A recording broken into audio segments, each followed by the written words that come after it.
Sounds great. Thank you. Okay, we'll start with Mateus Ornelas. Talanoa, Matheus Ornelas from Timor, Brazil. Sorry sir, if I misspoke your name. Congratulations for going for the NFL draft. In the first 2 years in college, you was like a really big hitter, safety guy, have a bunch of tackles for loss, have sacks. In 2020, you have like the 4 ints, then maybe show for scouts that you're also a guy who can catch this ball. And how do you think that this mix of stuff that you do in your career in college can help you in the NFL? Yeah, I think that's a great question because at the end of the day, I'm just blessed in the opportunity that I have and where I'm at right now. I'm just give all the glory to God and what He's helped me get through and the things I've been able to endure. For me, I just am excited to go throughout this process, whether I'm drafted or undrafted. I just, all I ask is for one opportunity, just to go showcase my talents and give me a chance just to show what I can do. But I'm very fortunate where I'm at, and I'm very blessed, and I'm grateful. And hopefully, everything that I've done at the college level can hopefully progress and translate over to the next level. Thanks a lot. Good luck. Thank you. Appreciate it. Okay, Ryan Karchi. Hey, Talanoa. In talking to teams or just people in general about your draft stock, how much do you hear just any concern about your injury history and what you'd gone through before? To be honest, I don't hear too much just because I was able to play a full season pretty healthy, and after the fact, I've been able to get some medicals done and everything is showcased pretty clean. So I really can't complain, and I'm very grateful just to be breathing. So that's the most important thing. Ryan Young. Talanoa, what all went into your decision to come out this year? Was it a tough decision? Was it an easy one? And what feedback had you gotten from the NFL about your draft grade to kind of help you with that process? Honestly, I couldn't even tell you what my draft grade was because a lot of it, what I went into it was just a lot of prayer, a lot of talk with my family, and my family has never guided me wrong, and they've always been in the right, so far in my life, and I've been so grateful for that. Having a great coach like Coach Helen and helping me just kind of come up with the decision as well. And so when we're all on the same page and everything's pretty smooth, I really can't complain. I just give a lot of glory to God and helping me make the right decision. So, Adam Grossward. Talanoa, after the Pac-12 championship game, we saw you and Isaiah Polamau down on the field after the game. Just kind of looked like you were taking it in one last time. Like, what was going through your mind in that moment, and what kind of emotions are going through at that time? a lot of feelings that I'm very blessed. Having a teammate like Isaiah, being able to go and cherish those memories. You don't get a lot of those. It's not like we had 12 games in the Coliseum this year. You just never know, and you could have in the next year we could not even have a season. That was the possibility this year, and just you're only in the Coliseum so many times. And so for me, I just wanted to make the most of those and cherish those. Whether I didn't know, like I said, I couldn't even tell you if I was gonna leave or not. I was just really wanting to take that in, and it was just such a special moment that I'll truly remember forever. So. Okay, let's go to Jennifer Lee Chan. Hi, Talanoa. I cover the 49ers for NBC Sports Bay Area. Would you say that you're predominantly more playing in the box, or do you have the versatility to go play free as well? Well, to answer this question in a very respectful way, I feel like my game can be very versatile to all levels of the game. Whether they need me at the post in the field safety, they need me to the boundary in a boundary safety or strong safety. But I like to tell myself that I can do anything, whether it's be a corner, be a linebacker, And sometimes I like to blitz. So if you consider me an edge rusher or a D lineman, I would love it, you know. So I just love football. And, you know, wherever, you know, a team puts me at, you know, like our team did, I played linebacker for one game. So I was fortunate enough just to be all around on the field. And I love special teams. So I was able to play punt and punt return this year as well. And so anywhere I'm on the field, I'm just very blessed and I'm thankful. So we'll see where it ends up. I couldn't tell you. And the 49ers really pride themselves in being hard-hitting safeties. Would you say that you also fall into that category? Uh, you know, that's tough because, you know, that's specific to people's opinions. You know, some person can hit hard and some people can say you're not. So for me, I like to just play my game, and whether that's just, I think the most important part, as much as you want to be a hard hitter, you know, you want to be able, the whole ultimate ball, the goal is to just get the ball. And so, you know, I really just want to get the ball each play and create turnovers. And if we can do that, then that's a great defense right there. And how much has going against the USC wide receivers helped you in preparing for doing that again in the NFL, the caliber of receivers you're covering in practice? Yeah, it was a tremendous part on my, you know, just to go against these guys each day. You know, you're talking about a guy like Michael Pittman coming across the middle and just trying to crack you. You got to be ready for that, you know? So guys like him and Amon-Ra on TV, you know, you really truly cherish those moments. And it just makes it so much easier when you go to the game as well. I know we've had, you know, I make mistakes. I'm not perfect, but getting to go against those guys, it makes my job a little bit easier when it comes to game day. So. Great, thank you. No, thank you so much. We have a follow-up question from Mateus Ornelas.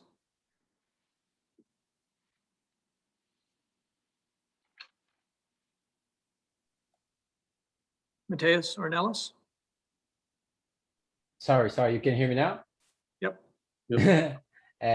You say earlier about you doesn't have a full season in college, and when I look your history, you have some injuries during this time, and you think that these injuries can be like a yellow flag from some NFL teams, or you think that you could show them that you're healthy and this is not going to be a problem?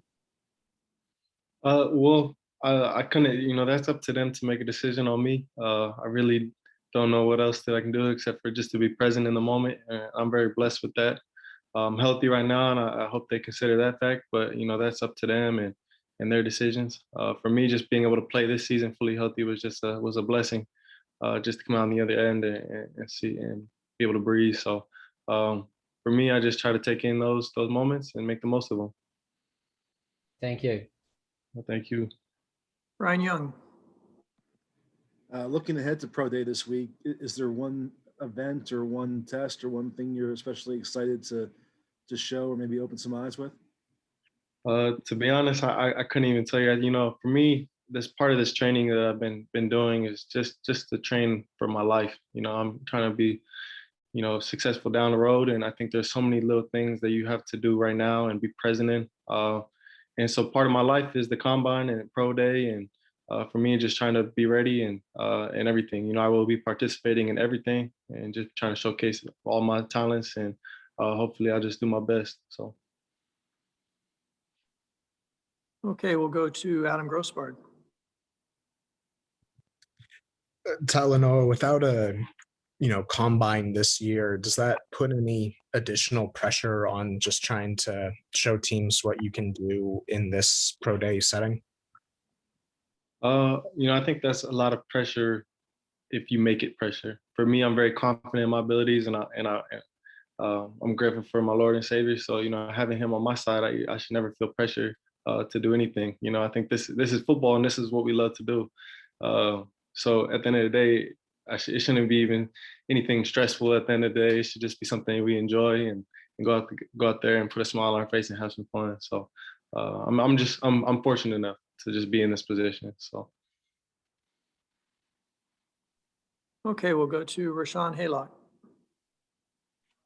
Hey, Talanoa, what have you found to be the most interesting part of this process? You know, I think the most interesting part of this process is, you know, I'm training one-on-one with Troy Polamalu. And so for me, it's just, you know, I didn't go to a combine facility or a draft facility. And so for me, just to train with him has been an incredible resource. Getting to know his true character and what he truly is all about. For me, it's just learning to be present in the moment. I think that's the most important thing throughout this process is really being in this moment that I'm in, being with you guys and allowing the time just to get to know you guys and learn. Because I think if you can be a sponge and absorb as much information from all around, it's a blessing. And so I think the biggest thing that I've learned is just living your life in a moment and being present for sure. What's the best, would that be the best advice he gave you? And then also, I mean, it's Troy Polamalu. I mean, one-on-one with him, soaking up that information. I mean, what's that like? It's unbelievable. You know, I'm very grateful for him in my life, and getting to learn from him is just unbelievable. But when it comes to something I've learned from him, there's so many things. You know, I've been off social media for 3 years and getting to have those conversations with him. You know, I think that's what truly he kind of knows that when I was all in. I was all in from the get go. So, you know, being able to distance myself and be authentic to myself and being true, I think that's the most important thing. And I think he would reiterate what I'm saying just because I got to learn that just watching him as a football player, but nonetheless get to learn that from him off the field as well. So, Thank you. no, thank you, appreciate it. Let's go to Eric McKinney. Talanoa, you got to show a lot of different things defensively this year. It feels like in the NFL when teams are looking for those safeties that they can do a lot of different things with. How did playing in this defense, Orlando and Craig Navar, I guess help you kind of for what the NFL looks like now and what teams are trying to do with guys back there? Yeah, you know, I think the most important thing and was my job was just to be open. You know, I think if you have a closed mind and you don't respond to what the coaches want you to do, you know, things can't be all on the same point. So having coaches that believed in me and believing in my coaches that they're going to put me in the right positions for even other guys to make plays. It's not necessarily an eye sport; it's a team sport. So having coaches that believe in you just to move you around and I was able to play linebacker this year, like I said earlier. When you're willing to move around and do what's best for the team, nothing can stop you. So I'm blessed with the teammates I had and the coaches and the staff and everybody that kind of believed in me. So. Okay, we'll go to Keely. Do you think there's a specific part of your game that's improved just by working with Troy one-on-one? A specific part of my game would probably be the mental aspect of it. I think a lot of it is just training with him. It's just being able to comprehend what we're doing and why we're doing it, and learning just to the speed of the game. And a lot of what we do is a lot of stuff off the field. I think that's the most important thing is being authentic, like I said, and showing your true character, being very detail oriented in what we do. Whether it's the diet, whether it's the training, whether it's the hydration, the sleep. When you do all those things, it kind of comes together. And learning that, you know, off the field is just being obedient. So when you make that the most important part in your life, just being obedient, nothing can really stop you. So. In the 2020 season, it seemed like you got more confident in Todd Orlando's scheme each game. Was it bittersweet for you to have such a short season? What do you think you could have done in a full season? That's that's in God's hands. You know, that's a full season. We don't know what could have happened, who would have won, and you know things that are happening down the line. But with the season I did have around my teammates, is just it's a truly something you'll embrace. You know, we've endured so much, whether it's COVID testing every single day, those early morning workouts during the summer when there's no weights and you don't have a weight room to use and you're out on the field just because of protocols. When you do those things and you kind of grind through all that together, you know, we had a little bit better of a season this year that I'm very grateful for. But having all of those teammates like that and we can go out there and just have fun. I think when you put a smile on your face and you just go out there and do what we do, like I said, football is just what we do and we love it. So being around guys like that is just an unbelievable experience. Okay, Ryan Karchi. Talanoa, so many guys do their training at like a big facility. Can you walk us through just how that setup happened with Troy? And I know you mentioned the work that you guys have done just on the mental side of the game. Like, what do you mean in particular? Like, what sort of stuff did he take you through to help build that up? Yeah, it's just it's incredible. Just learning from him has just been a blessing.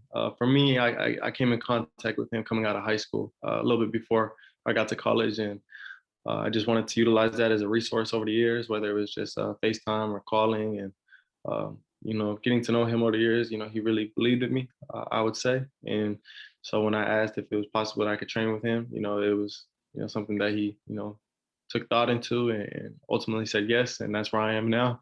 But learning from him is it's a very different. It's a training that's not common.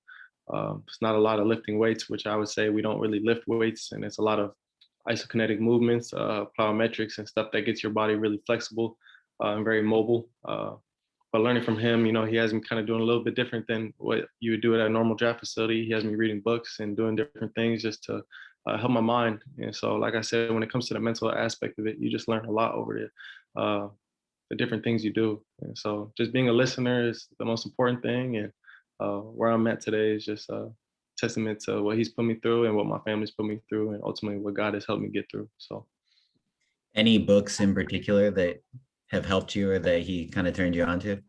yeah, I think my favorite one so far is by David Goggins. It's a little podcast / audio book called Can't Hurt Me. I recommend that to anybody. It's very impactful, and it definitely changed my life so far. And just having that callousing in your mind and learning to battle through, it's just been a true blessing. So. Okay, Ryan Young. Just building off that, I think we're all pretty fascinated by your connection with Troy. Can you expound on kind of how you all first connected when you were coming out of high school and how that relationship has just grown and developed over these years? Yeah, I'm fortunate enough to be in a spot where I was able to meet a few people and learn. About a guy named Bryce Hemla. He's one of the first Tongans to ever play in the NFL. Close friend of mine, and he was able, coming out, he's asking me, who do you really like to model your game after? And I was like, well, I don't really like to model, but I love to watch certain guys. And he's like, who's that guy? And I was like, Troy Polamalu. And, I think that's, for me, he was like, okay, easy nephew is what he called it. He told me, and, put me in a group text that day, and in that moment. So got to get in contact with him and just learning from him. And both of them, it's just, maybe different cultures between me and Troy, but, same family all in one. So really blessed where I'm at. So. Great stuff. Thank you. No doubt. Shotgun. Talanoa, since we're talking about your high school days, playing against family in Oregon, how would you describe the journey you and Marlon have taken together to both be in this situation where you're going into the draft? Man, I was blessed to see Marlon last night and get to see him. And I haven't seen him. That's my roommate, so I got to live with him over the course of my 3 years here almost at USC. And growing up with him, playing against him, it was just never, I was actually a quarterback in high school. Not many people know that, but I was a quarterback, and going against Marlon is kind of something that you regret being a quarterback for, because, he's such a dynamic, versatile pass rusher, defensive lineman, whatever you would want to call it, monster of a player. And being able to go and live with him, play with him, play against him over the course of the years, it's just been a true testament to our family and being able to live those experiences together. I think this year you can turn on the tape, and I actually had 3 cousins on the field all at once. I'm cousins with Marlon and obviously his little brother Tuli, but my cousin Stanley is also on the team. So when you're put up the Arizona tape and all 4 of us are on the field at the same time, it's really cool to see and very unique. But I love to play with them, and being able to be roommates with a guy like Marlon was just incredible. So. Okay, we'll take last call for any questions for Talanoa. Raise your hand if you have a question. Okay, I don't see any further questions. Tal, thanks so much for joining us. We wish you the best of luck, and not only on Wednesday, but in your NFL career, we'll be watching. So again, thanks for joining us. We'll excuse you, and we're going to bring your cousin on, Marlon, next. He'll be here shortly at noon. Sounds good. All right. Thank you guys. What?